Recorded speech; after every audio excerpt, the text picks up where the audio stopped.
Hello and welcome to your podcast, Veronica Mars. I'm Joe. And I'm Travis. And today we're going to be focusing on something a little different, a little more serious.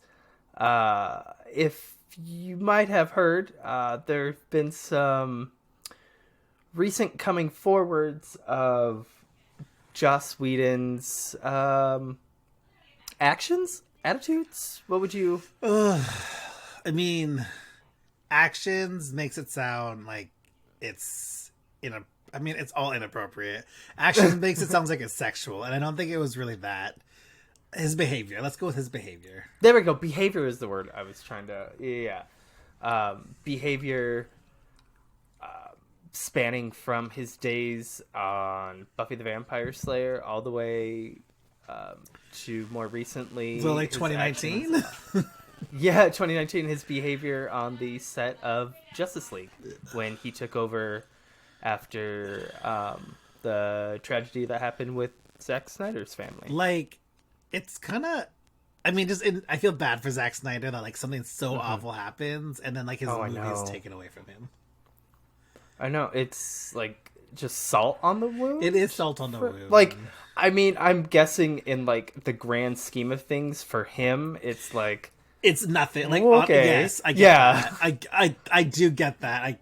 No, and I don't think you're trying to like be like, oh, this movie just like he didn't get it, so it's the worst thing, second worst thing that has ever happened to him. But it's just like, hey, here's this terrible thing that happened to you, and now we're gonna sully it even more. I do think it's good that Warner Brothers,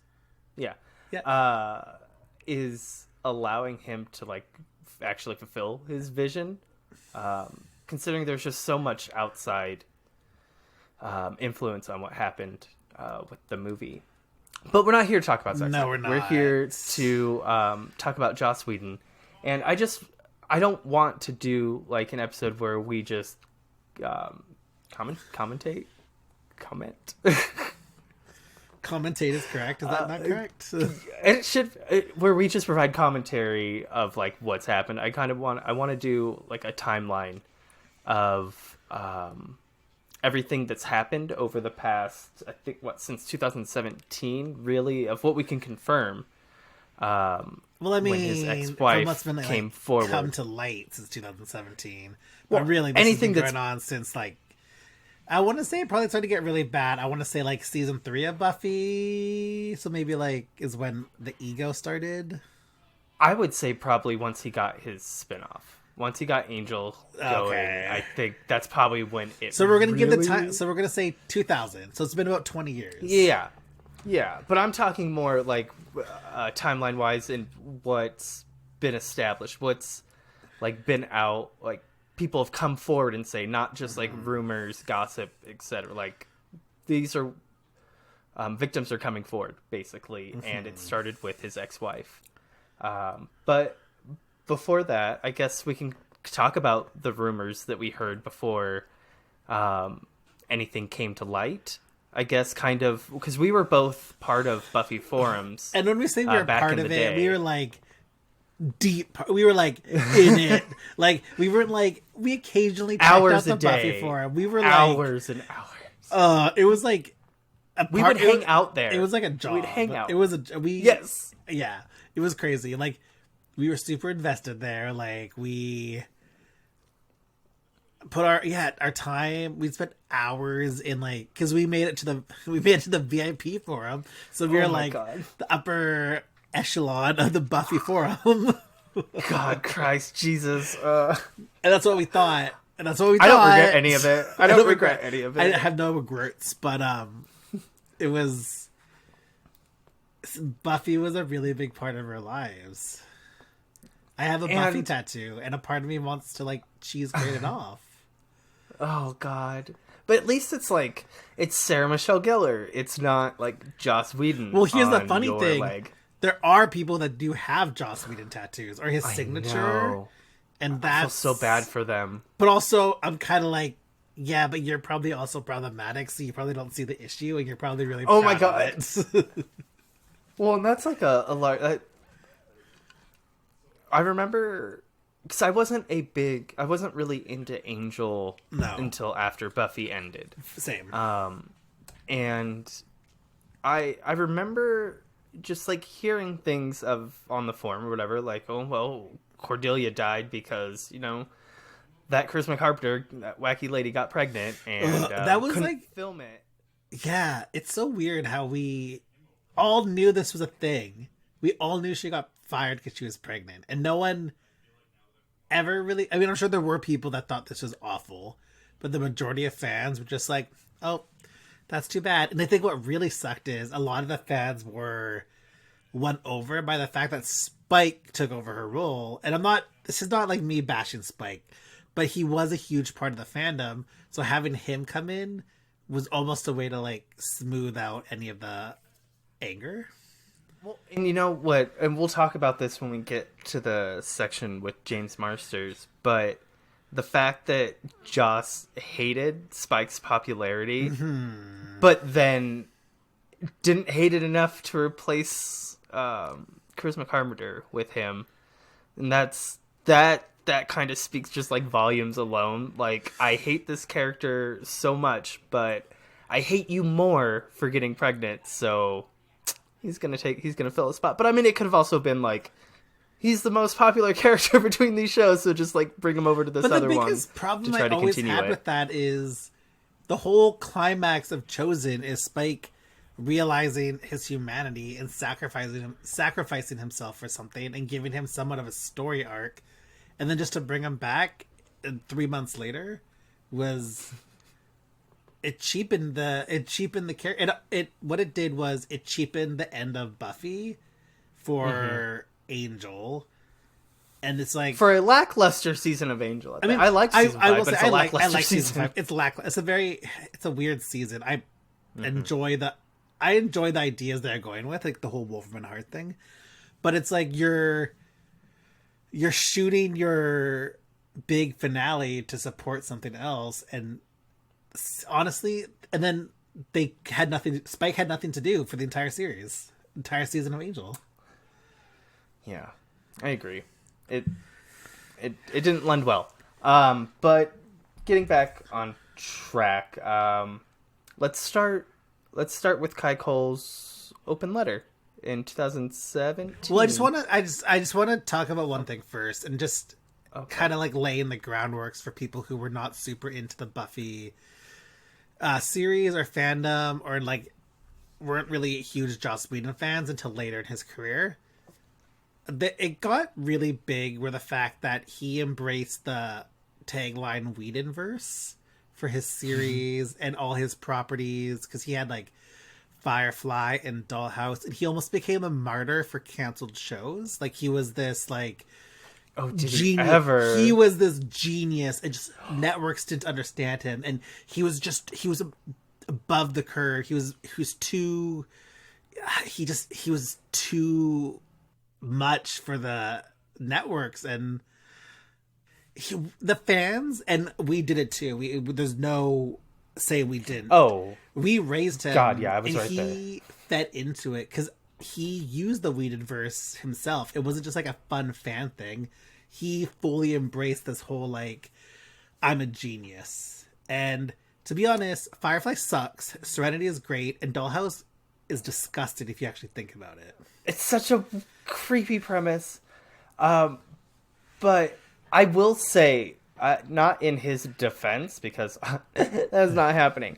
In more of like our defense of the whole Whedonverse thing, he was one of the first to have like multiple shows on network television at the same time, like, and as well as like one of them being a spin-off, one of them being like a whole new show. Like, to us it was like a big thing, and we were also like dumb kids, and now of course 2003 2004, and now of course like Shonda Rhimes is it was a different time. We were also just because we were so passionate about the show, it kind of engulfed we thought it was a lot bigger than it actually was. Like, in the grand scheme of things, Buffy as a franchise, I know the fans like to think it's like the number one blah blah. It's, in the grand scheme of like popularity, it like was not a very popular show. I what I am enjoying though is that it's continued though on like it's gotten more, not more and more fans, but like new legions of fans as the years have gone on. Yes. Don't know how this is going to affect it. That which I feel bad for the cast. I feel bad for the crew. I have a feeling everyone else that has worked so hard on this show. I think Buffy will be okay because I think like it. Joss is gross, but the message for Buffy it's still a good message, and it's sadly a message we still need 20 years later. Yeah. Against the very creator. How about that? Okay, so you want to start talking about his were they married? His wife? Ex-wife? Yeah, they were married for a long time. He always seemed to be like he was like we're partners. I don't believe in marriage. Just from his writing. Oh, I see what you're saying. I get what you're saying with that. I thought you meant like just together in general, but if you're not marriage specifically, don't know about that. But in 2017, she came forward with details of their marriage, details of how he treated her, the infidelities. I do have a couple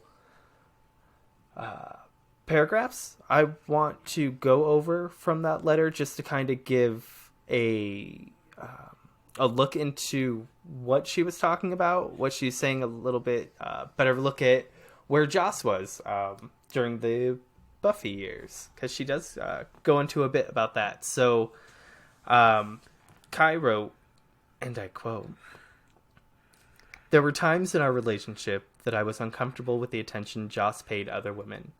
He always had a lot of female friends, but he told me it was because his mother raised him as a feminist, so he just liked women better. He said he admired and respected females. He didn't lust after them. I believed him and trusted him. On the set of Buffy, Joss decided to have his first secret affair. 15 years later, when he was done with our marriage and finally ready to tell the truth, he wrote me, quote, 'When I was running Buffy, I was surrounded by beautiful, needy, aggressive young women. It felt like I had a disease, like something from a Greek myth. Suddenly, I'm a powerful producer, and the world is laid out at my feet, and I can't touch it.' But he did touch it. He said he understood. Quote, 'I would have to lie, or conceal some part of the truth for the rest of my life.' End quote. But he did it anyway, hoping that first affair, quote, would be enough, and then we could move on and outlast it." What I want to talk about there is him talking about being surrounded by beautiful, needy, aggressive young women. That is just so very gross. And like, here's the thing: the fact that he was in power. But that's the thing, is because he was in power and he was running this show. He was obviously surrounded by beautiful, and like, it's the thing. It's Hollywood. You're gonna get these needy, aggressive actors who want roles and who are okay to do anything, and it's. I don't put blame on them. I put blame on the producers who take advantage of that. Oh yeah, and like he didn't. Even if like someone, let's say someone like threw him like, "Oh, Joss, let me do blah blah blah to you for this part or whatever." He didn't have to say yes. Like at the end of the day, like he could have been like, "No, like let's just like run the scene from the top and see if like I don't like just it." It's so perverted, and it kind of paints the picture of what it would have been like on set with him. And it's so, what's so weird is there's on the DVDs there's so many special features about like fellow writers, fellow producers, and actors all praising him. So it's like it's the weirdest. So like you don't have any idea what's going on, because all you hear is Sarah Michelle Gellar saying how much she loves working with him, and I believe she did. But I think the problem is a lot of his aggression went towards actors who are not as important. Not the star of the show, and that's why I feel bad for Charisma, because like she was the star. Like she was not the star of Angel. She was the second billing. She was the co-star. Yeah. It's And especially because Of she was course on the he's show not. for like, she did 8 seasons, or what, 4 or 5, 6, like 7 seasons of that show. if she would have went on to been able to do Angel season 5, like she would have had the most seasons of Well, I outside mean, of her and Angel would have had the most seasons. she, because she's one of that, like, because she appeared in Angel season 5. She has appeared in almost more episodes than most of the cast of Buffy and Angel. Like, she's up there as like seniority, and it's weird that, like, yeah, okay, so back to his wife. No, you're fine. I'm on such a weird, like, Charisma Carpenter is like one of the most beautiful women in the world, and I just don't get She is. where all this hate came from Joss. And she's just such, like, if you go like any interview with her, she's like one of the most like down to earth, like sweetest people. Yeah. It's insane. So continuing on, Kai says, Are you gonna read this whole thing? well, just the parts that I showed you. It's not like the whole thing, but it's just Okay. some parts. Joss admitted that for the next decade and a half, he had multiple affairs and a number of inappropriate emotional ones that he had with his actresses, coworkers, fans, and friends while he stayed married to me. He wrote me a letter when our marriage was falling apart, but I still don't know the whole truth, and said, I've never loved anyone or wanted to be with anyone in any real or long-term way except for you, ever. And I love our life. I love how you are, how we are, who you are, and what we've done both separately and together. How much fun we have. He wanted it all. He didn't want to choose, so he accepted duality as a part of his life. Despite understanding on some level that what he was doing was wrong, he never conceded the hypocrisy of being out in the world preaching feminist ideals while at the same time taking away my right to make choices for my life and my body based on the truth. He deceived me for 15 years so he could have everything he wanted. I believed, everyone believed, that he was one of the good guys, committed to fighting for women's rights, committing to our marriage, and to the women he worked with. But I now see how he used his relationship with me as a shield, both during and after our marriage, so no one would question his relationships with other women or scrutinize his writing as anything other than feminist. I thought we were a couple, a team. I was a powerful influence on the career choices Joss made during the 20 years we were together.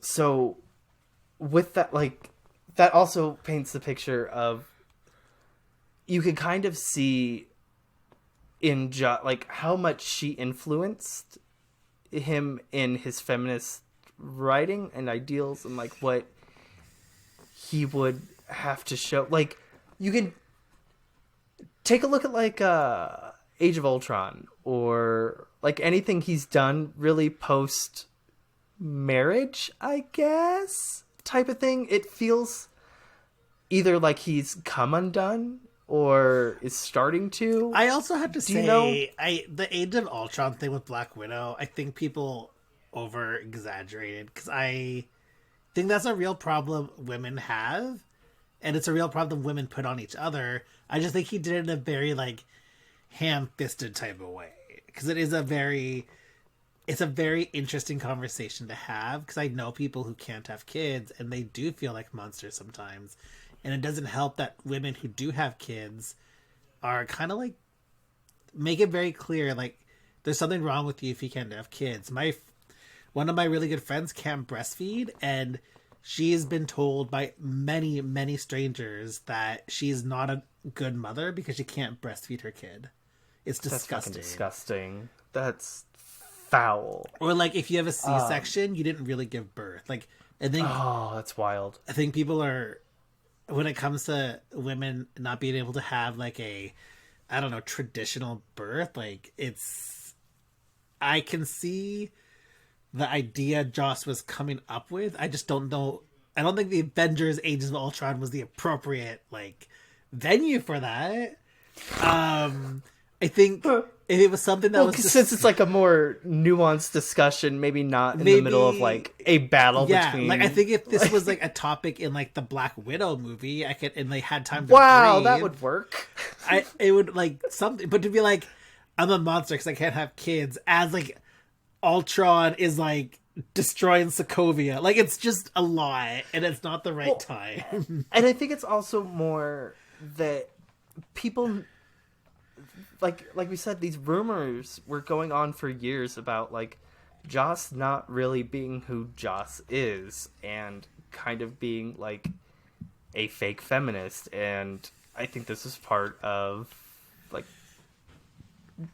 internet culture got a lot bigger at this point. Yeah, and I feel like this if is Buffy probably came out and his height of success back then was in a social media dense time, things would be very different. But information was not as available. Even in like 2003, 2004, we had no idea. But that's kind of really all I wanted to bring from that. She does say the last part on here, by the time he finally confessed the truth 15 years after his first affair on the set of Buffy, I was broken. My brain could not fit experiences of our life together through the new lens of his deceit. So that kind of implies, I don't know what your take is on that, whether first affair means that there were multiple. Also, I guess what I wanted to bring with that is how much of it was an affair and how much of it was like him just asserting power over these, because like I don't know how much of a two-sided thing it was. Well, I don't want to get before we did this episode, I was like delving into some like weird fan theories or just like theories in general of which actresses he's slept with and which Buffy stars he's slept with. And I don't want to like start naming names and be like, because Joe and I have done this. We've been like, I think it was this person. I think it was this person. And that's not fair to them. And it's gross. That's like an iMessage chat. That's not like, no, that's not what we're here for. Like but it's very hard. I just wanted to bring up that it was like, was it an ongoing multiple thing? Well, that's what I'm curious about. Or if it was like multiple, or if there was maybe like one person throughout the whole thing. Like, I don't. And it's something because, I mean, I want to say we'll never know, but knowing Joss, I have a feeling he is, because he's kind of really bad at when it comes to like social, like he's not very good when it comes to social media, because when all the Age of Ultron stuff started and people are giving him bad reviews, his like first offense was to throw Marvel under the bus and Kevin Feige under the bus, and it's like, that's not a good idea. Like, maybe don't do that if you want to like work with them ever again. And so I have a feeling I still think he's on this ego trip, and I would love him to make some sort of response, but also I know it would just be awful, and I'm sure he would start naming names and torpedoing people, and I don't think that's fair to the people, but also it would just be so juicy. And I think I would just love Joss. Just even if it was like a half-assed apology, I just want something from Joss. Well, it's like when his Wonder Woman script leaked, and like people thought they were people were like, we hate Wonder Woman 1984. Okay, guys, 1984 was like an Oscar-winning masterpiece compared to the garbage that Joss Whedon wanted to give us. Well, so even outside of that, like just going back to how you're saying he responds to criticism, there was like, it was a little bit after the script had leaked or whatever, and like the backlash for like after people had read it and like, wow, this is hot garbage. Someone had asked him, I think it was something a red carpet or something, about how he felt about like the reception to the script leak or whatever, and he's like, oh, well, I haven't actually read any of the criticism towards it, so da-da-da. And then, like, not even 5 seconds later, he's like, but yeah, this criticism towards it that I saw, da-da-da, is not, so it, like, goes on to defend it. And I'm just like, he's like, yeah, it's just not woke enough, I guess. And I'm just like, you're such a shitty person. Because, like, I would be interested in Joss's idea of Wonder Woman, but in like a comic form, because I'd be like, cheap enough, and because I'm just really curious what he would do. What alternate reality can we give him? Like, I'm just really, because as I think like Joss is a good writer, you can't argue that. Like, you, at the end of the day, we were talking about how like most of our favorite Buffy episodes are Jossa episodes. Like we can't. Yes. I know. Like I know. But some people are good at a certain thing. He could have been great at Buffy and Angel and good in the Buffyverse, but not that good at the that's future why things, that's you why know? I want like a Wonder Woman comic. Well, I mean, love we could just look at the Buffy season 8 comic. Travis, how was that? But I think how was giving Joss Whedon just free reign? it doesn't work How did for that prove Buffy, well? but I think it could work for Wonder Woman. I'm just curious. He should have gotten like a 5-part miniseries, because I also love when writers from other mediums do comics. I think it's just really interesting. Like, what's his face just did a Spider-Man comic. It sucked, but it was like an interesting idea. J.J. Abrams and his son. His son is a very bad writer, but he's gonna make it because his dad is J.J. Abrams. Oh, wow. Look at that nepotism work. Fuck. So, I want, I guess since we're here, we'll talk a bit more about his power and influence in the industry, because he got the first Avengers movie. He then got the second Avengers I also movie. think the second Avengers movie is far better than the first Avengers movie. I don't like the first Avengers movie. Oh, I liked it, but it's neither here nor there. And then, like, from there, once the whole Zack Snyder thing happens with the tragedy in his family, he's given Justice League, despite everything that happened. So, with Age of I don't know Ultron. if you know a lot about what's going on at DC right now and kind of the last, like, 5 years. But it's basically, like, being gutted because the Warner Brothers just wants... Because, like, how Marvel's basically a money printing machine for Disney now. Warner Brothers wants DC as, like, a story hub so they can turn into movies. So what they did is, since Jeff Johns was so big and, like, has such a huge career in comics and these iconic stories, they kind of gave him free reign. So now a lot of people know Jeff Johns is also super problematic and super awful. He's the one that brought Joss Whedon in. Yep, birds of a feather. And I just, because I understand there are times when directors need to step down from movies, and I think the worst thing you can do is have another director come in and then turn it into their own movie. It's also super shitty from the second director to be like, I'm gonna prosper in your tragedy and make this about me so I can do well. And then when Justice League didn't do well, most of Joss's responses were like, oh, it wasn't me. Like, it was garbage that I had to piece together. I was just clipping together what I was given. But like, clearly we can see from just like the Snyder Cut trailers, there's like a very interesting movie. A whole nother movie. There's a whole nother, and like there's 2 more hours. One of the things that when 8 more hours, I don't know. I learned is so there's a moment in his movie when the Flash and Wonder Woman fall, and the Flash falls in Wonder Woman's chest, and like is in there, and it's supposed to be like funny and jokey. Gal Gadot refused to film it. She didn't want anything to do with it, and so Joss is like, instead of being like, okay, I understand you're very protective of this character, Wonder Woman's very iconic for people, let's not do it. Instead, he got a stand-in to do it. And of course, Ezra Miller, also being a piece of shit, is like, I'll do it. It's funny. I don't care about women's rights or women in general. Let me just do it. I don't like. If I hate that, because like, I don't know. If they could have gotten a stand-in for Ezra too, but if he would have taken a stand as well, that probably I feel like helped avoid it. The joke is like the Flash is like facial reaction. So if Ezra Miller had like a spine and said no, like that's really shitty. But yeah, so Whedon didn't receive any real backlash in, like, he received whatever through Age of Ultron, but it wasn't enough. Because the problem with Age of Ultron is it still made like $1 billion. So there's no right. It was still a success. He made a movie. He made a successful movie. Like it or not, he made a successful movie. And also at that point, you're so invested, and like he's introduced like Scarlet Witch, and he did a good job of introducing her. Like, it was, but also I'm gonna hold my tongue on that topic.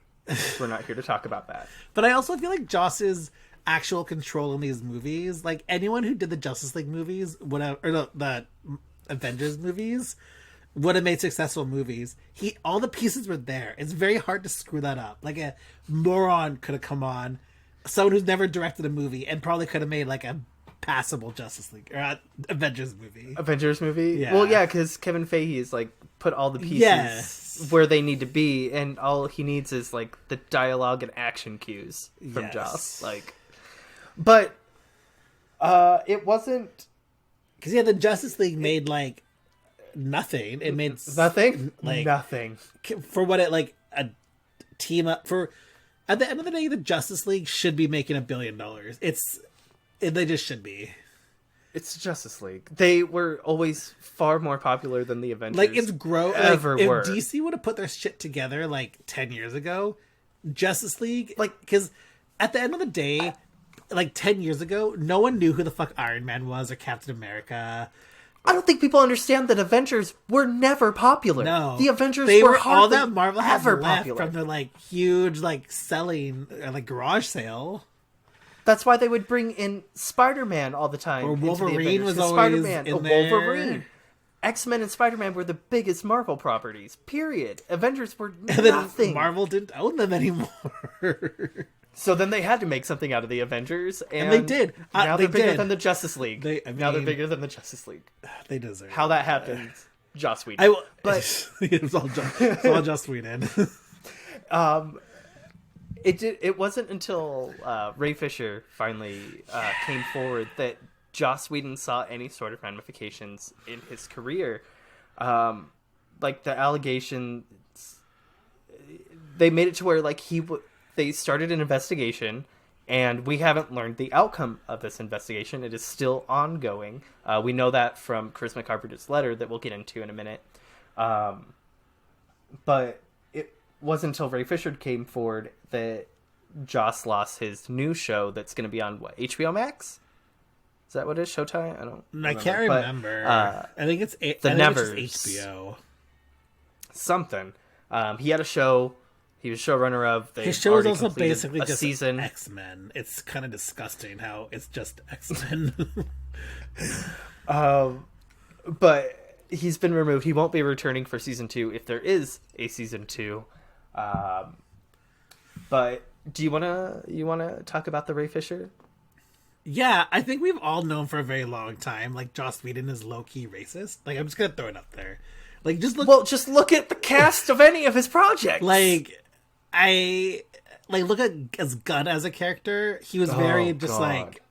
His introduction has to be one of the most racist episodes of the series. And like series. The only like bright light he did was making Gina Torres like the most beautiful goddess thing, like Jasmine, like the ideal woman is what not a stretch at all. Like she was like, oh yeah, I could play that. Yeah, I wake up and come to work. Sure. I think the Ray Fisher stuff is.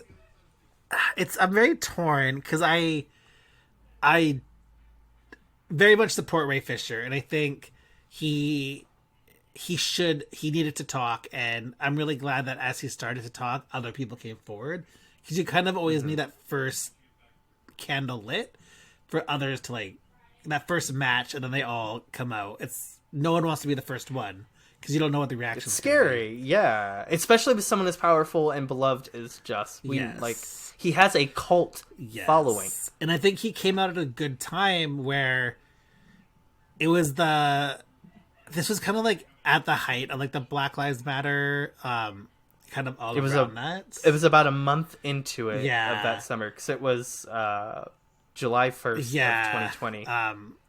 And also Joss had started digging himself a grave, so it was kind of he picked the perfect time to do it.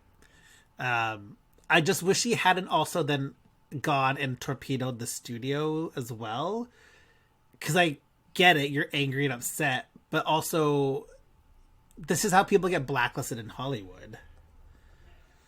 Yeah, I get that. I think it was more of like a call to them, like, you need to handle this. Like, it worked No, it enough to was. where we're It getting was. an investigation, But but I feel he- bad that he has to. I think if he's probably not going to recover from this. I do think if he hadn't like name called like the president of Warner or whoever's in charge of DC movies right now, basically like he wouldn't have gotten fired. He wasn't asked to come back for the Snyder Cut. Like he won't be Cyborg again. And I think it's really Well, I believe he said in he'd it. come back. No, he said like- he said he wants to come back. They're not bringing him back. They've already said they're not bringing him back. Oh, I got you. That's so. But it was also because like, too. yeah, I think Ray Fisher just didn't have the. Because if Ray this Fisher doesn't was have a the- woman that came forward with like rape allegations, and they were like, "Oh, well, we're not going to use you in any of the other projects because you called us all out," like, But it wasn't that he just called them out. He like went really hard and like go for Joss Whedon. I get So? it. Go for the throat, but like there's so many moving pieces. I don't know. Like I said, I support Ray Fisher. I don't know if he went about it the right way to continue working in Hollywood. And I do hope success for him because I think John Boyega is doing really well and he was able to rebound after all the Star Wars shit. So I hope Ray Fisher. Oh my is too. God.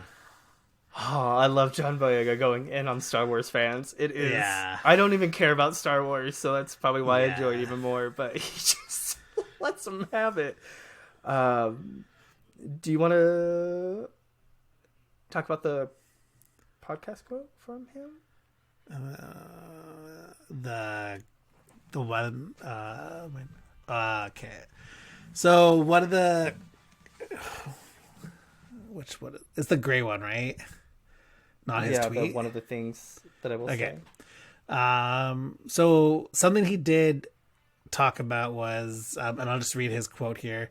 One of the things that I will say so far is our experience in the creation of this. Joss brought a lot of his personal and professional, for lack of a better term, resentment into the Justice League process, which I get. One of the things that was me, that wasn't him.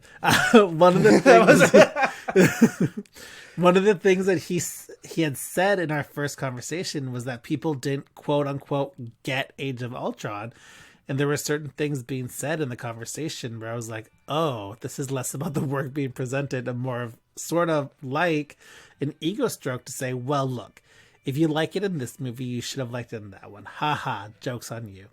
And that's just creativity that has nothing to do with any of the really egregious stuff that's just on a creative level. It shows, he continues, and that's part of the reason why I say that we inherited Joss Whedon. We inherited the problems of Joss Whedon. I'm sure he has a lot to deal with. Hopefully he deals with it in a healthy way and will make a good on any sort of apologies that he may need to put out there.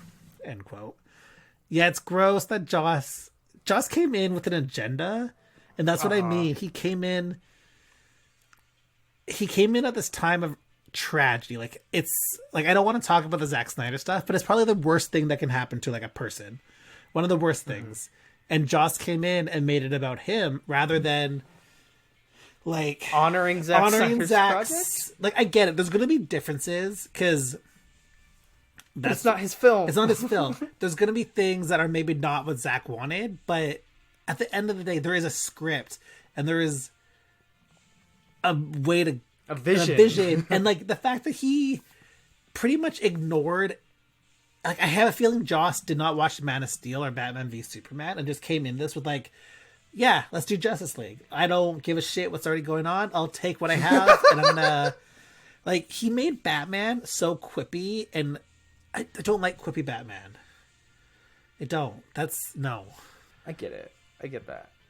A little more broody, a little less high school. Yeah. And also the movie was Joss has a tone. And Joss has a he tone, brought it and into Batman. I think that's kind of why I'm glad he did not follow through with the Avengers movies, because I don't think he could have done Infinity War and Endgame. He couldn't do that. I agree. I'm just gonna mention this real quick as just a side thing, because not many people came to Joss's defense once Ray Fisher came forward. Like, but one person did. One person decided, oh, my bestie Joss Whedon is getting mad on the internet. I gotta help him. Mr. Alan Tudyk? Tudyk? Tudyk? It's Tudyk, I think. I don't like this man, but I also don't want to talk shit about someone's last name because it's rude to do.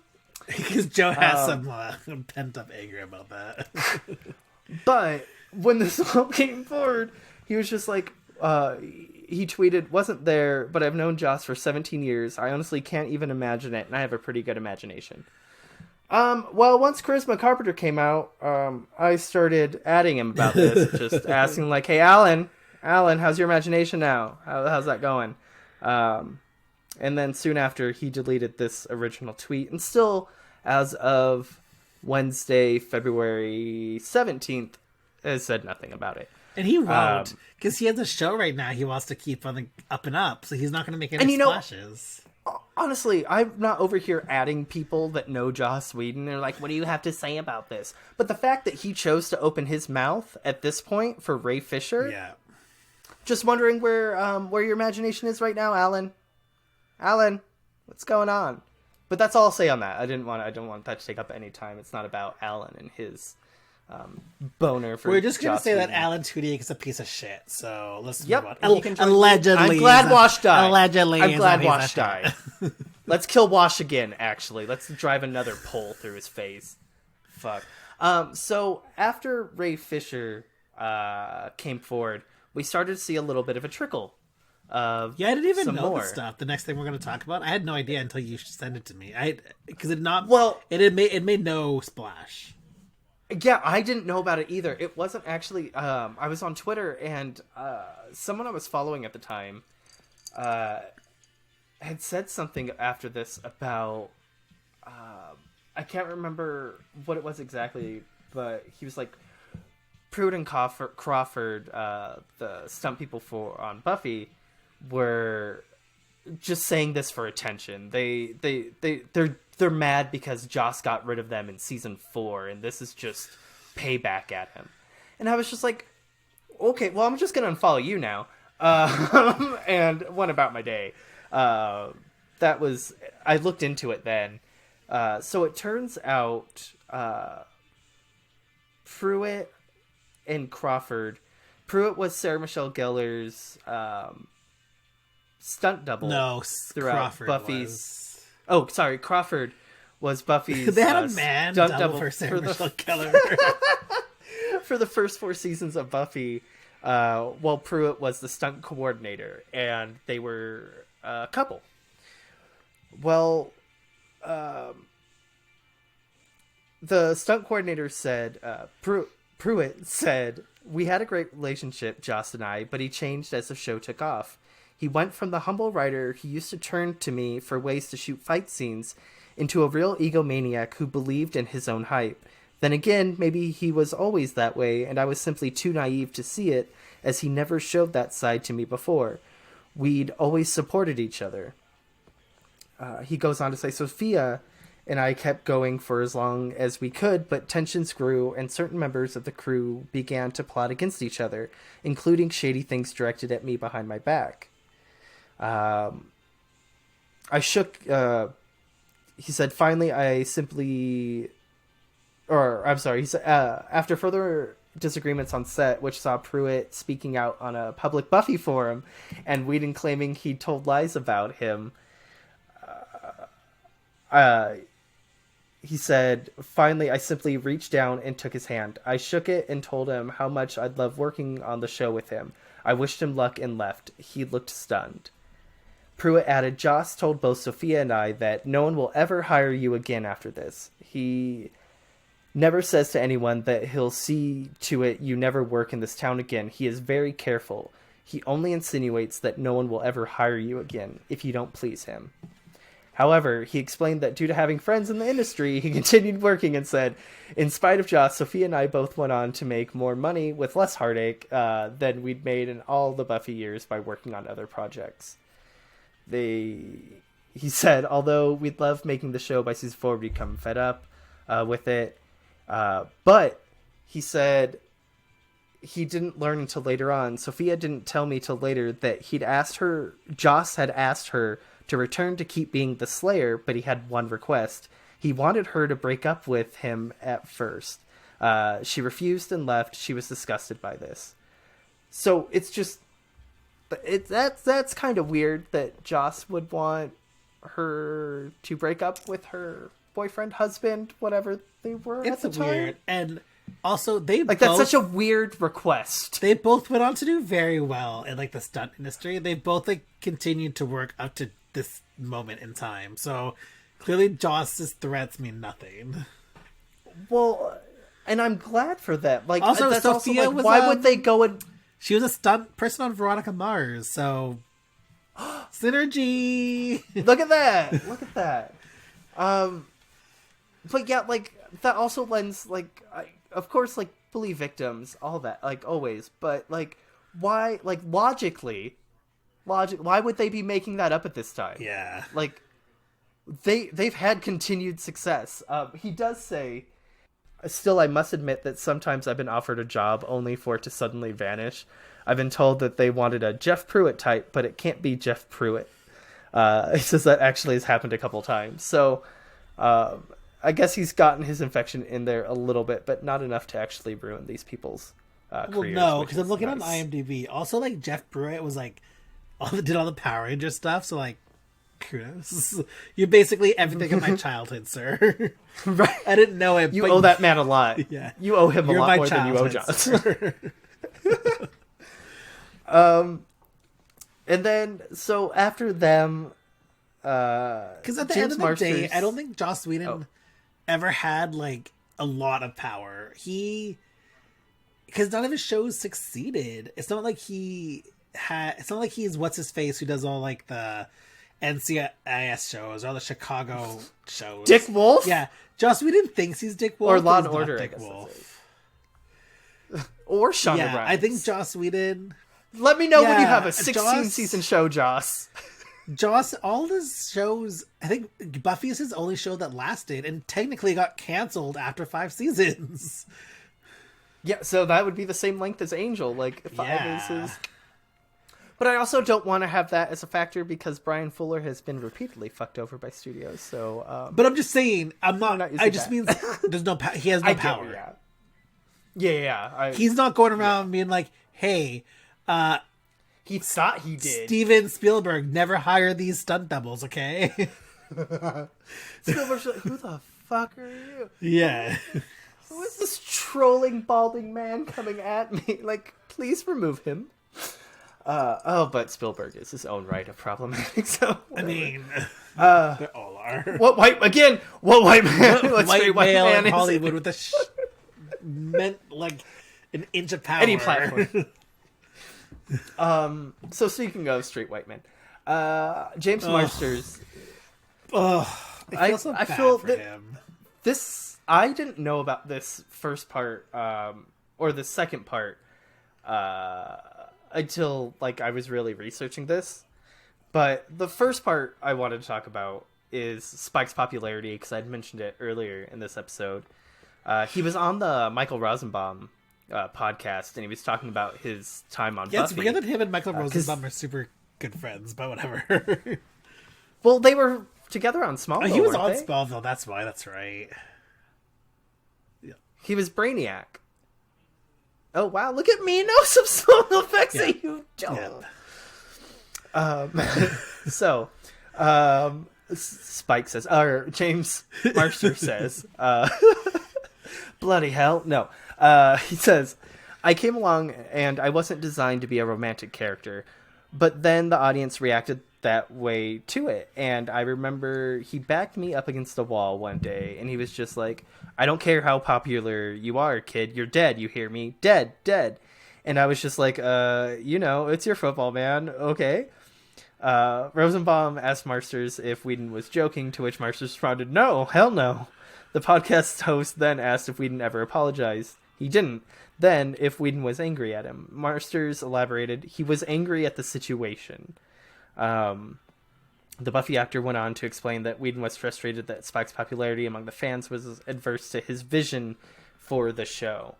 And I'm also wondering how much of that kind of like gave him that chip on his shoulder ego, like, I have this power, but I can't do anything to this character. And then in any Which I project, also like, find going really further, weird that the network would like push so hard. I mean, I guess I get it, but it's weird because, like, I don't know. I don't think Spike. I mean, I guess he was popular in season 2, but I don't think he was that popular until like later on. well, yeah, he kept like building him out. So this next part, Ugh, I hate this so much. This is like the black spot on like Buffy as a show. so season 6, episode Seeing Red, we all know the scene where Spike attempts to rape Buffy. And I never knew this, but apparently James was like very much against this. Like, so much so he was like begging the writers on set to like, just please don't do this. Like, can we not do this? He said, it was the hardest day of my professional life. I was curled up in a fetal position in between takes. I can't watch scenes like that. I choose not to. I won't go to a movie that has something like that. It's a specific hot button for me. It just really makes me crazy. It was really hard. It was just unbelievably hard. But again, I'm glad we did it. Spike was evil, and I think a lot of people forgot about that. Joss was constantly trying to remind the audience, look, guys, I know he's charming, but he's evil. He's a bad boyfriend. It would be bad to date a guy like this. And I think he wanted to reinforce that in the most dramatic way imaginable, and also give Spike a really good reason to try and reform, to try to become better, and try to get a soul. Joss doesn't do anything with the half measures. He goes all the way with things, and I'm glad he does. But then he kind of goes on to say, the first shot, I was so freaked out by having to do that scene. I have a whiplash injury. I have a thing in my neck that can pop if I get too tense, or during fights and stuff, it goes off like a crunching noise. And I was just so tensed out. I was just standing there, and there was like a pop, and everyone heard it, and I just collapsed because the whiplash just went bam. It was horrible. It was absolutely horrible. Yeah, there's like both these things kind of go hand in hand between these, and that's kind of why I wanted to have this here. Like, it feels like it was kind of dead set on making Spike this just irredeemable character, and then redeeming him despite not It also being didn't. able to. It didn't make sense. They didn't. And it doesn't. It just like in the. So basically, if you don't watch Buffy and don't have a full idea, basically he depowers his main character for this one moment only, just so she could be sexually assaulted, and it's disgusting, and it's very much similar to kind of what we talked about on Veronica Mars, or I guess what we will be talking about on Veronica Mars, about how character growth for females is like sexual assault. And it's very common, especially around that time. It was very common, and it's disgusting. And especially with, I mean, it's primarily male writers, so yeah, it's going to be especially prevalent with them. But and that's what's so weird about Buffy is they made it like they put Marty Noxon and Jane Espenson so up in the front, but you forget there was probably still a lot more men than women in that writing room. I know. But like, you think, I because have I that remember issue too. when I was younger, being like, oh, Buffy has like some great women writers. It's like, yeah, but 2 out of what, 10? And I'm sure they had very little to say. I mean, I think Marty probably more than Jane, because. But I mean, Marty was like an executive producer at that point. Yeah. And still. Yeah. And I don't. I know she got a lot of blame. Of course she did, for it, because Joss. Nothing was ever Joss's fault. No, but it was always his praise. Like when Tara died. I mean, I guess Joss got some flack for that, but that's because he's also like it's Joss the character killer, so that's the only reason why. But Like, that's the almost fact more that like a joke than anything. Like, him killing Quicksilver was stupid. Stupid. Stupid. I agree. So, I guess we'll get into the current situation, which is Charisma Carpenter coming forward and breaking her silence on her treatment on the set, working with Joss. So, Charisma went on to... I saw it first on Twitter. I'm guessing she also did it on Instagram. I don't use it enough. I had 3 people send this to me before I even saw it. Shut up. 3, because I was everyone one knows of the 3. I'm such a Buffy fan. I had 3 people. I woke up and had 3... Because I, like, whatever. No one really texted me. That's fine. Whatever. I don't care. But, like, I had 3, like, text messages, and I'm like, what's going on? And it's, like, all the same thing. All of them are the same basic screen cap. And I'm like, fuck. I'm like, it's too early for me to, like, digest what's going on right now. I know. I thought about that, too, once I said it. I was like, I don't know if that's, like, the first thing he needs to see when waking up. But also... I need to talk to someone about this because I am just in such a blind rage. Because it was like a weekend, wasn't it? It was like a Saturday. I was off, so no. I don't feel like so. Oh no, maybe it was I can't remember. Either way, Charisma wrote, for nearly 2 decades, I have held my tongue and even made excuses for certain events that traumatized me to this day. Joss Whedon abused his power on numerous occasions while working together on the sets of Buffy the Vampire Slayer and Angel.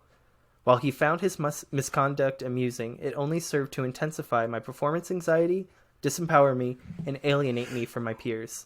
The disturbing incidents triggered a chronic physical condition from which I still suffer. It is with a beating, heavy heart that I say I coped in isolation and, at times, destructively. Last summer, when Ray Fisher publicly accused Joss of abusive and unprofessional behavior toward the cast and crew during reshoots on the Justice League set in 2017, it gutted me. Joss has a history of being casually cruel.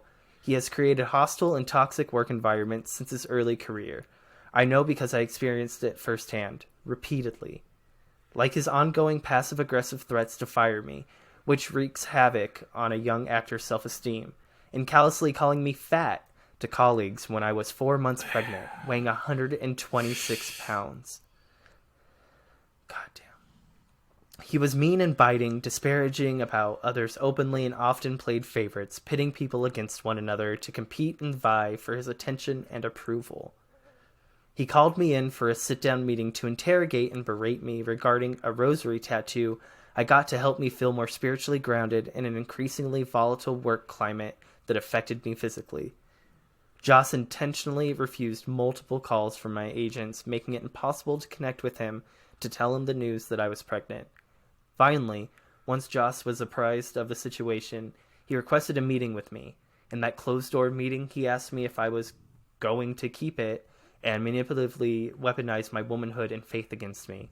He proceeded to attack my character, mock my religious beliefs, accused me of sabotaging the show, and then unceremoniously fired me for the following season once I gave birth. At 6 months pregnant, I was asked to report to work at 1 a.m. after my doctor recommended shortening my work hours. Due to long and physically demanding days and the emotional stress of having to defend my needs as a working pregnant woman, I began to experience Braxton Hicks contractions. It was clear to me the 1 a.m. call was retaliatory. Back then, I felt powerless and alone. With no other option, I swallowed the mistreatment and carried on. After all, I had a baby on the way, and I was the primary breadwinner of my growing family. Unfortunately, all this was happening during one of the most wonderful time in new motherhood. All that promise and joy sucked right out, and Joss was the vampire. Despite the harassment, a part of me still sought his validation. I made excuses for his behavior and repressed my own pain. I have even stated publicly at conventions that I'd work with him again. Only recently, after years of therapy and a wake-up call from the Time's Up movement, do I understand the complexities of this demoralized thinking. It is impossible to understand the psyche without enduring the abuse. Our society and industry vilify the victims and glorify the abusers for their accomplishments. The onus is on the abused with an expectation to accept and adapt to be employable. No accountability on the transgressor who sails on unscathed, unrepentant, remorseless. These memories and more have weighed on my soul like bricks for nearly half of my life. I wish I said something sooner. I wish I had the composure and courage all those years ago, but I muted myself in shame and conditioned silence. With tears welling, I feel an overwhelming sense of responsibility to Ray and others for remaining private about my experience with Joss and the suffering it has caused me. It is abundantly evident that Joss has persisted in his harmful actions, continuing to create wreckage in his wake.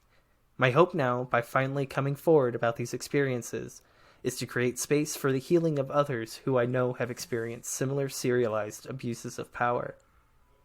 Recently, I participated in Warner Media's Justice League investigation because I believe Ray to be a person of integrity who is telling the truth. His firing as Cyborg in The Flash was the last straw for me. Although I am not shocked, I am deeply pained by it.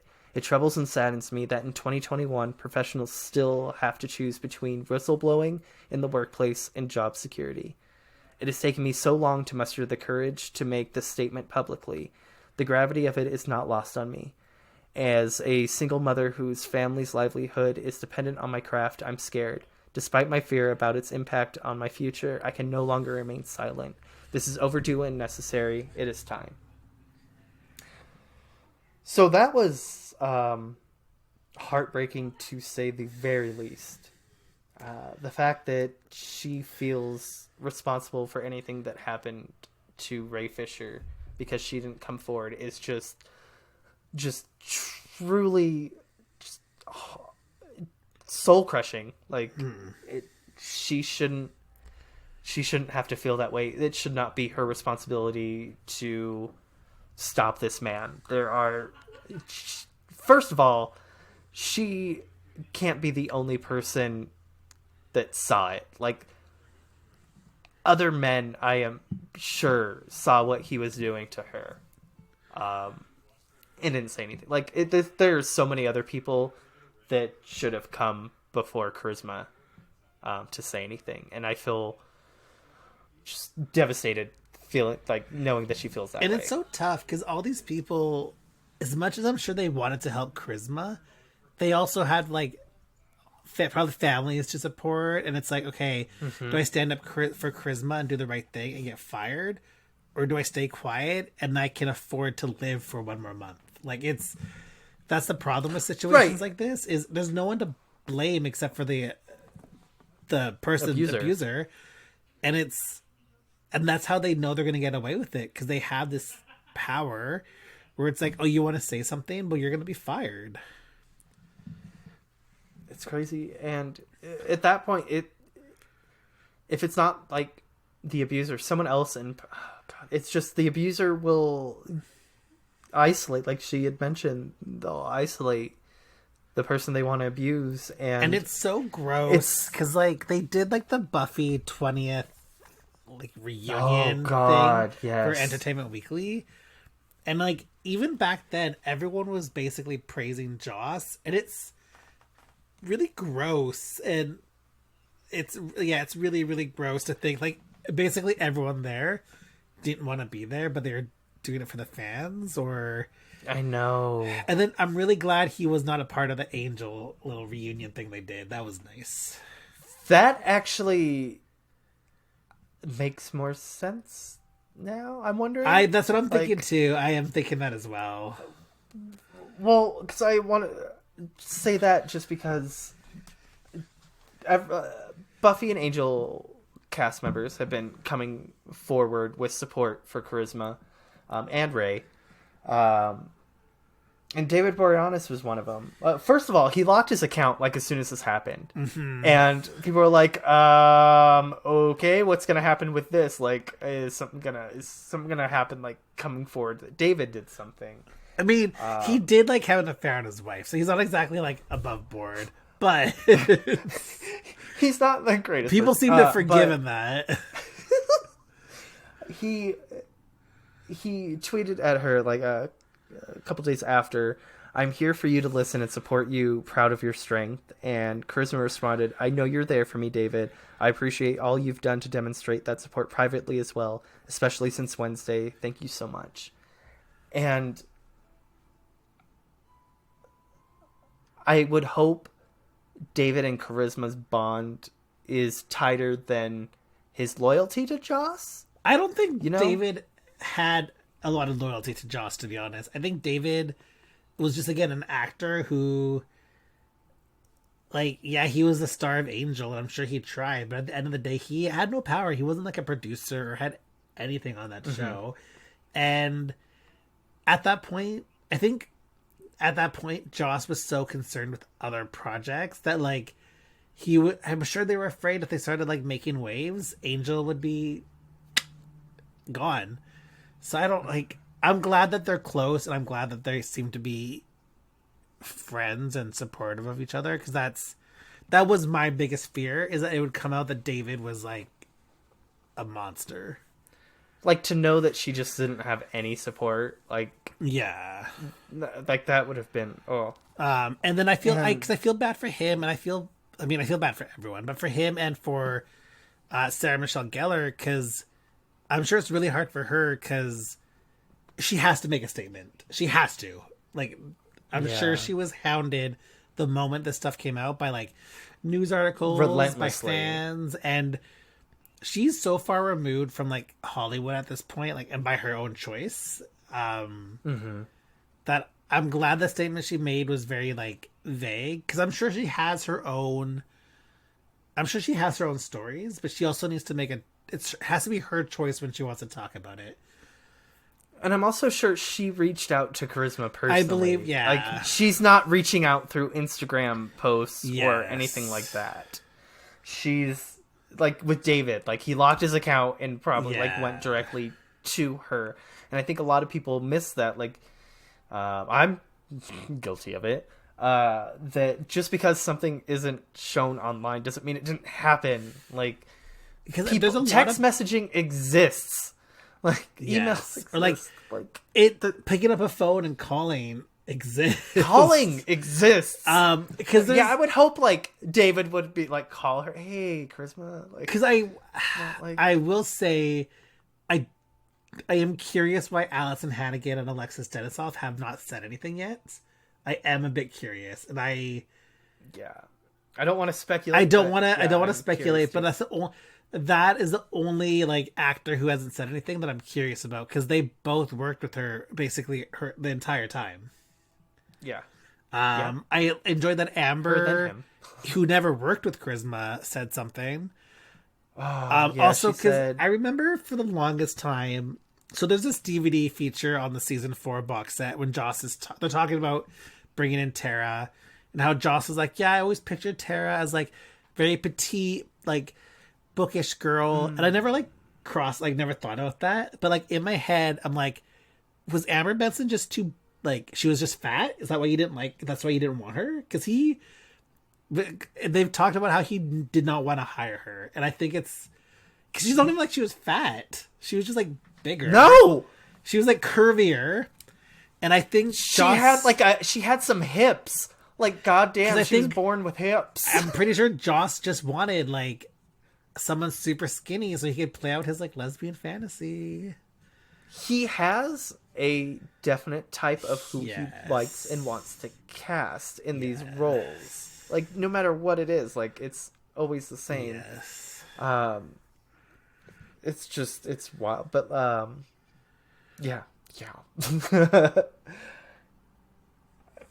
and everyone else coming forward, it's the one that feels weird. And this one hurts me so much. Anthony Stewart. Are you the Anthony Stewart head? Well, I was thinking Amy Acker, but the Anthony Stewart one head was also, like, it's very. Both of them are very much like, it's like, well, maybe it was them. So Anthony Stewart Head did an interview with This Morning, and he said, I've been up most of the night just running through my memories thinking, what did I miss? Because this is not a man saying I didn't see it so it didn't happen. I can't. I am gutted. I'm seriously gutted because one of my fondest memories was that it was so empowering, not just in the words in the script, but just the family feel of the show. I'm really sad if people went through these experiences. I was sort of like a father figure. I would hope that someone would come to me and say, I'm struggling. I just had a horrible conversation. So here's my problem with this. So it's very clear on the set of Buffy, there's a lot of tension among the actors, just like among the actors for their own, like, because it's very well known that Allison and Sarah did not really get along on the show. Oh, I didn't know that.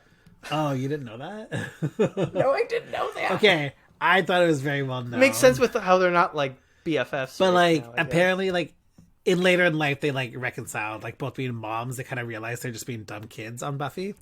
But I think as like a white older male, I just don't think they would be going to Anthony Stewart Head if there was like issues. Like Right, I just had issues with one, maybe this other one will help me.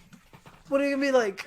Yeah, like, oh my god, the showrunner and like producer of this show is being mean to me, Tony. Like, listen, like, what is it? What is it?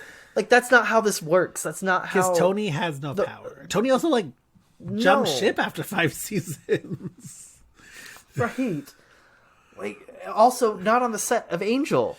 Yeah. What is? So I feel like a lot of the charisma stuff is probably a lot worse on Angel than it was. I'm sure it was not great on Buffy, but I also feel like Joss probably, as we said, started hyping up on Angel. His ego grew. Yeah. So, do you want to read Amy Acker? Yeah. So Amy Acker, who like has worked with Joss on multiple occasions on multiple series, which might lots of series, because she did like the Much Ado About Nothing movie he did, and she was on Dollhouse and other stuff. Yeah, she did Much Ado with Alexis. Yeah. So what she says is, I will always be proud of the work we all did on Angel. While I personally had a good and professional experience, it is heartbreaking to hear that not everyone did. I do not condone any actions that made anyone feel hurt or uncomfortable, and I offer love and support to everyone who is speaking out in their love, to tell their truths heart. So, okay, you can go about this 2 different ways. And her saying, well, I did not personally experience this, it could be read 2 different ways. Either the very much like, well, this didn't happen to me, so I guess it might have been able to happen. I'm trying to take it in the route of she wants to let the people know, like, she's not coming forward with something, but she supports those that are. Like, just so it doesn't get confused that she's like, oh, I also experienced this. It's more like, my support is for these people. But she didn't name anybody. She didn't name... Like, the hard thing is, though, like, I pretty much believe she didn't have any issues. That doesn't make her part of the problem. That just means... Right, not at all. That just means she was lucky. She lucked out. Yes. And she was able to keep her career going with Joss Whedon without any problem. That's not... Because a part of me is like, that's gross, Amy. But it's also like, I'm not blaming her because she wasn't, like, chastised for her weight, okay? But I will say it's really interesting that they were basically the only 2 females on that show, and I'm sure they were pitted against each other. I'm sure that's what happened, because after Charisma left, that Fred was... Her character changed a lot, and it was a lot more, like, sexy in that last season than she was beforehand. Well, even in season 4, when they were starting to get rid of Cordelia a bit, you could see she was getting sexified a bit. Like she wore a lot of mini skirts in season 5. I'm pretty sure almost exclusively. Yes, actually. Like, I think... So here's also the really gross thing that always really bugged me about Angel. So Joss kills off Cordelia, and then, like, a handful of episodes later, kills off the only other female character. But at least Amy got to stay. But like he, It's true. We at least got Illyria out of it, I guess. like pretty much any character on Angel that was like a female recurring character or main character got shafted. Yeah. Yeah. It's like, oh, poor Lila. I don't want it to seem like the statement just rubbed me a weird way. I don't want it to did. Like, I know seem it like rubbed me we're a wrong coming way after too. Amy in any way. I kind of wish she sure, hadn't like, said. I wish she just said nothing. To be honest.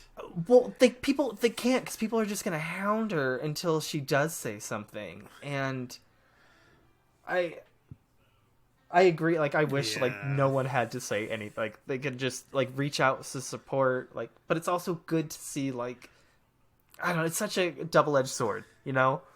Well, it's weird that and I don't everyone wanna, on like- Angel has said something. All the main characters except for Alexis Wes and Stanislav. Willow. And what's his name hasn't said anything either. Christian Kane. No, Connor.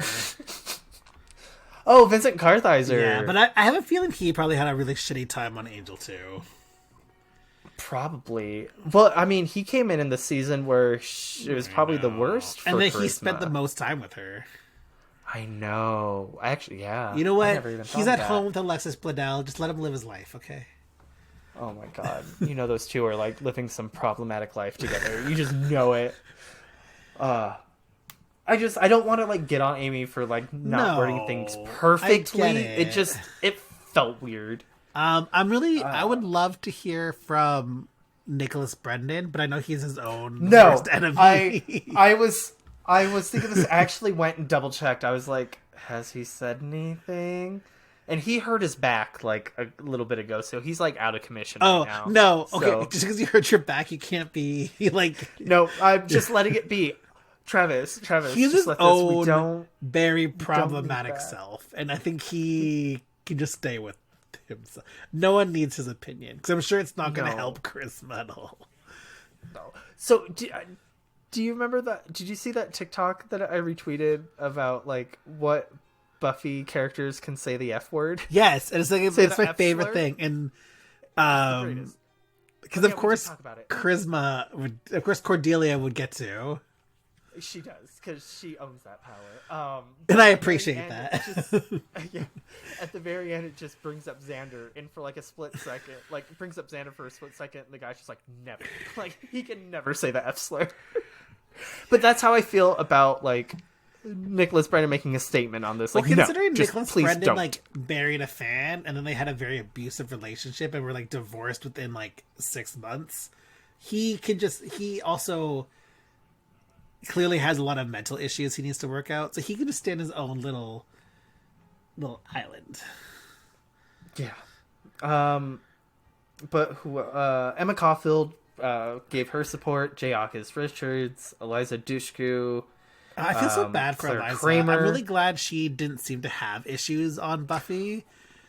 Considering what she's gone through, With, like post Buffy, yeah. like.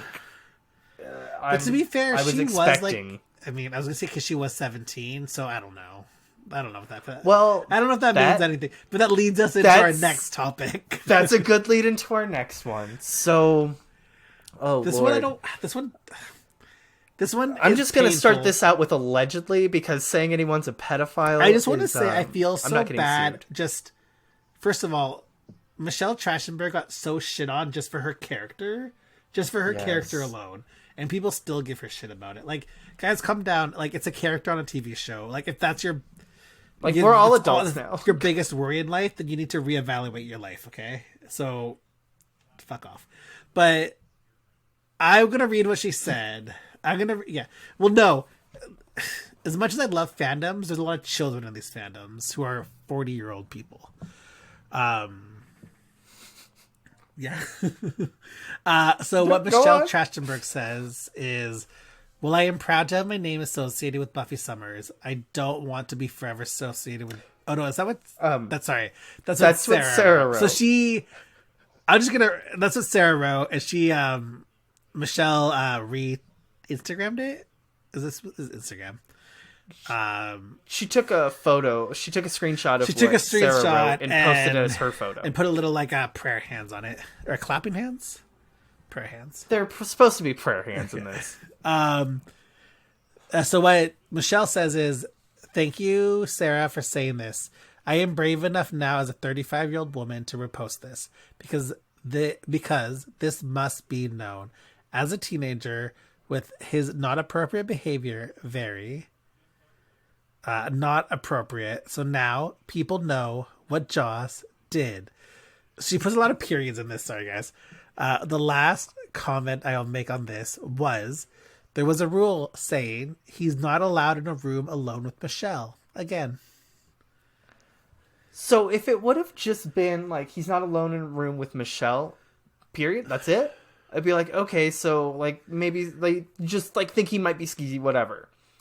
But the again in it is I would like really... to believe it was more just his behavior and like comments and not anything else. And that's all we can say. That's where I was thinking as well until she said again. Like he can't be alone in a room with her because again. Honestly, if it was something else that everyone knew about, it would... No, I don't think it would have... I don't think there was a rule written on the wall that said he's not allowed. I think there was a thing with producers that he is not allowed in a room again with Michelle. I mean, I don't think the whole cast knew. No, I don't think but like, it was... Honestly, I don't think it was... I'm just going to say I don't think it was anything sexual. And I think if it was, either she would have been taken off the show or he would have been taken off the show. I don't think that would have been... Especially in 2000... She was 15. So? Look at fucking... What's his... who's the one who married his daughter? That one creep old dude that makes all those movies. Like, yeah, that fuck. Like... No, like there's no, we also, not with how Hollywood is. This is something. Also, this is very not something we can really talk about because we don't know. We'll never know. So we can only have opinions on this. Right. This is all alleged speculation. I will say I believe it, but I mean I believe I her. can't say it happened. Again, that's like. Not the problem, but like you have all these very vague comments. Of course, people are going to leap to like the worst possible solution, the worst possible conclusion, and it could be, it could be, fair. But we will never know until Michelle either gives us her story, in which she doesn't have to. It's her story, or right. I mean, at the end of the day, we can only speculate until Michelle gives us anything, and I don't think she has to, and she probably should. No. I don't think she should. I think at this point, Joss Whedon's never going to work again. He's dead. His career's dead. There's no coming back from this. I don't know. I think if she gets to a spot and as part of like a healing thing, kind of like, I think that's kind of why Charisma is coming forward too, is she's like in a spot emotionally where she needs to kind of let this out, like otherwise she's not going to be able to heal anymore. I hope that Michelle isn't experiencing that this isn't keeping her from some sort of mental clarity in life. But if it is, I hope she gets the help and does what she needs to be at her best for it. Mm-hmm. But that's the Joss Whedon timeline. We are now in February of 2021. Well, I guess this this happened all in February 2021, but we're now a week later in February 2021. Yes, there we go. That's what I was trying to say. I think Joe and I just wanted to talk about this mainly because Buffy, at the end of the day, we talk about Buffy a lot. Also, Buffy is the crux of our friendship. Like, if there's no Buffy, there's no Joe and Travis. We wouldn't have been friends. And I personally can separate the artist with the art. Like, at the end of the day, I'm still a huge Michael Jackson fan, even though how problematic that is. I think X2 is still probably one of the best superhero movies ever made. You just, it's tough because a lot of people went into making the show, and I think that's what I can appreciate is my Buffy tattoo is Sarah Michelle Gellar. I just bought a Buffy hoodie like a week before this all happened, like 5 days before this all happened. But it's Buffy. I don't have a Joss Whedon hoodie, and I think, yes, he was the mastermind that started this, but he's not. It wasn't just him that made it. It was Sarah. It was all the actors. It was all the other behind the scenes stuff. Joss was just one piece in this amazing puzzle that was Buffy the Vampire Slayer. It's true. And in terms of like separating the art from the artist, like people always have their own line. I don't even want to say line in the sand, because it could be like two different artists that do a similar thing, and people will forgive one and not the other. Like, I'm not going to condemn someone if they want to keep watching Buffy and keep like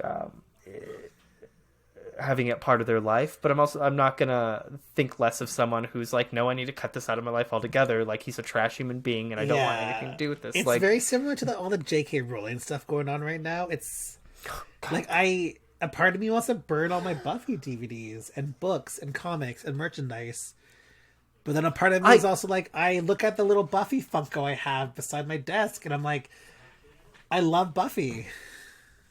Like, I just 2 weeks before this all happened, I bought fucking Joss's run of Astonishing X-Men. He did have. Granted, he had a good. It was bought. He had a good start to his X-Men. I think it went real bad. I liked his team. By volume 3, Torn. It just I really enjoyed his team. Disgusting. But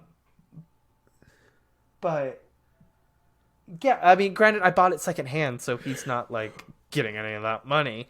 But now it's like 4 more books on my shelf with his name on it. Well, I am like, going to say, Christ. I was planning on buying the rest of the Buffy comics. I will not be doing that. No, I will not be doing that at all. Yeah. Like, especially just, like, his name is so big on those books. I was in a bookstore on Tuesday, and I was looking at the comic section, and all the new Buffy comics have Joss Whedon bigger than the Buffy. But he's not even a part of that. He's not writing them. Not at all. No, and I wanted to buy those, like, 'cause I really like the art for him. It's like really the art is really interesting. Looking. I think the comics are whatever. They're very fan fiction-y, which is why I'm not a big fan of them. I haven't read them, but they were. I saw like a good sale on them, and I was like, I kind of want to buy these trade paperbacks, but like I was looking at the cover, and it's just like Joss Whedon, and then like. In 12-point font below that 80-point font is Buffy the Vampire Slayer. I have a feeling. I'm like, what? I don't know if the comics will end or if they'll be rebranding these a little bit in the future. Oh, God. I just don't want him, like, if I would buy them if he didn't see money from them, because he's not even doing anything on them. I know. Like, it's just in name only, and it's, ugh. But... yeah, I just wanted this episode primarily for people who are kind of out of the loop on it. I know we do have at least half of our listeners are Buffy fans. I could tell by the listeners of the Buffy episodes that we do. And it's like a good, at least, but also, actually more, at least 3/4. If you're a Veronica Mars fan, also Joss Whedon, like it or not, put his hands on Veronica Mars and will always be a part of the Veronica Mars series because he was the biggest supporter of the show when it first started and even appears in it. So at the end of the day, Joss Whedon has his paws in Veronica Mars, like it or not. Unfortunately.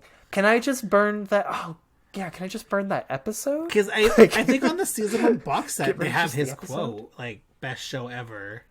Oh, fuck you, they do. Oh, God. I remember being so, like, looking at it, be like, oh my God, yeah. I know. Joss likes it. Oh my God. The greatest show.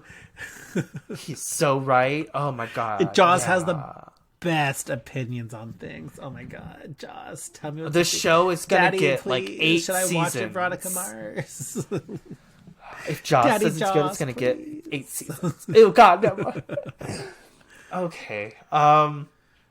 That's it for this episode. I knew it was gonna go on long, but I didn't expect this long. We would love your opinions. It was really supposed to be a short timeline. I'm very curious what people have to say. I think the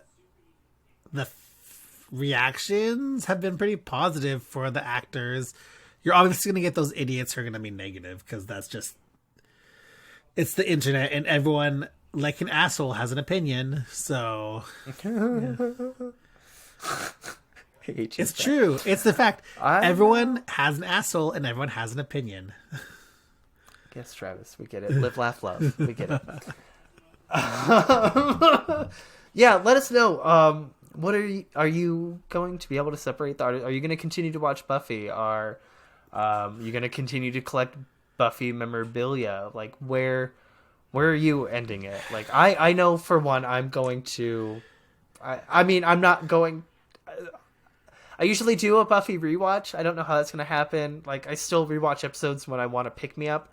I don't know how that's going to work now. Triangle is one of like my favorite like cheer me up episodes of any television to watch, and I don't know how that's going to be. It's a Jane Espenson episode, and it's a very clearly Jane Espenson episode, so that might be in my favor. Yeah, for it. I don't think I'm going to be burning anything, but Fuck! Family is my favorite episode. God damn it, and it's written by him. I hate everything. I just put that together. I'm not going to be buying any more Buffy stuff. I think that I'm done. Unless, I don't know. I mean, I say that, but they could release something really cool. Like, at the end of the day, if they re-release the Scythe prop, I'm buying that. Because I've always wanted that. but... He probably, I don't know how much of money he would see of that. Fox would see plenty of money on that. I mean, Disney, get on it. Oh, sorry, yeah. Disney will see a lot of money. Fox ain't seeing nothing. But yeah, it's gonna always be tough. Like Buffy is such a part of my, just who I am as a person. Like, it sucks, but it's what it is. Buffy developed me at such a young age. Oh God, it shaped me like no other piece of media shaped me. I spent hours doing fan art and fan fiction. There's probably like a good 5 years where Buffy the Vampire Slayer was everything to me. The only thing I cared about, like, period. And oh God, you know what else was probably like the only thing that I cared about at that time? Harry Potter. Because you know what brought me to Buffy forums? MuggleNet. Do you know what's also really great? Joe's like favorite book is like Ender's Game, and that's also super problematic. I found out Orson Scott Card was the biggest homophobe when I was 15 and not even out yet. And you're like, I was like, it's cool. I'm not gay, so this doesn't affect me. I didn't know even at that point. Like, I was like, because like just reading up on how homophobic the man was, I was like, oh, like, I'm just going to find someone new. And I think I ended up doing Arthur Miller, like the playwright. Like, I don't even, like, I can't win with creative. Amy Sherman Palladino, also slightly very problematic. I can't. Oh, she kind of is. I can't choose them. She is very, kind of, we'll talk about that after. But yeah, I think we should end this now. Let us know, though, listeners, how you feel about this, what you're going through, how you're handling it. You can find us on Twitter or Instagram at Veronica Mars Pod on both of those. If you want to find me personally on Twitter, I am at Ojo. That is OHJEAUX. Travis is also places you can find him. You guys can find me on Twitter and Instagram at Travis Truant. That's Travis, the TRUANT. Perfect. And with that, I promise next week we are getting back to Veronica Mars. It's already in the queue. It's ready to go. I have edited it and everything. We have recorded up to the season 3 review. We're recording the movie next week. We're getting there. So, if you have any questions there, you can send that. It's gonna be such a. But we will see you all. You will see us next week for season 3, episode 19. Weevils wobble, but they don't go down. I hope you all have a wonderful night. Stay safe, stay masked, and I love you. Love you guys. Bye.